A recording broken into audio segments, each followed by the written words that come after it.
Hello guys, welcome back to this channel. In today's video, I'm going to show you how you can add custom logo or custom watermark to your video using InShot. Okay, let's get into it guys. First of all, I'm going to open up my InShot application on my phone, and then I'm going to create a new project. So I'm going to select video and then select new, and I'm going to choose one of the videos from my gallery.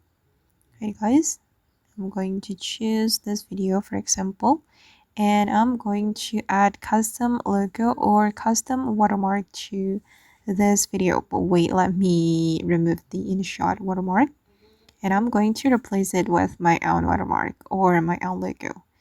And for the logo, I have created the logo using Canva. So I'm going to add it here.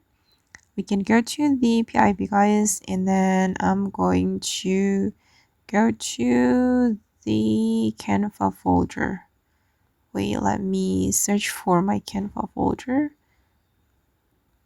I'm going to select photo and choose Canva. Okay, this is the logo I have created using Canva, and then I'm going to remove the background of this logo. I'm going to use cutout.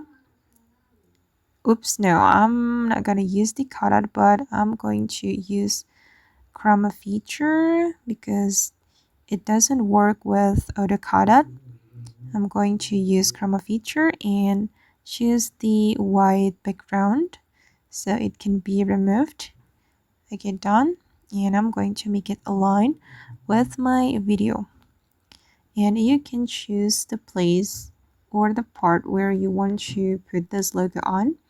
I'm going to put it on the center, and I'm going to make it transparent.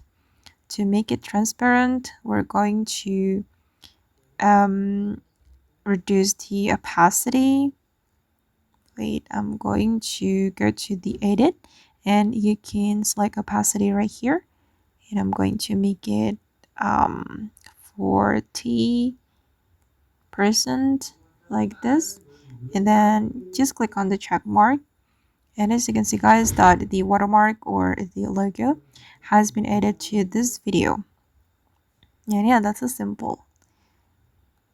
And you can place it anywhere that you like, here, or it's up to you. But for the watermark or logo, I recommend you to put it on the center so people can't crop the watermark or the logo.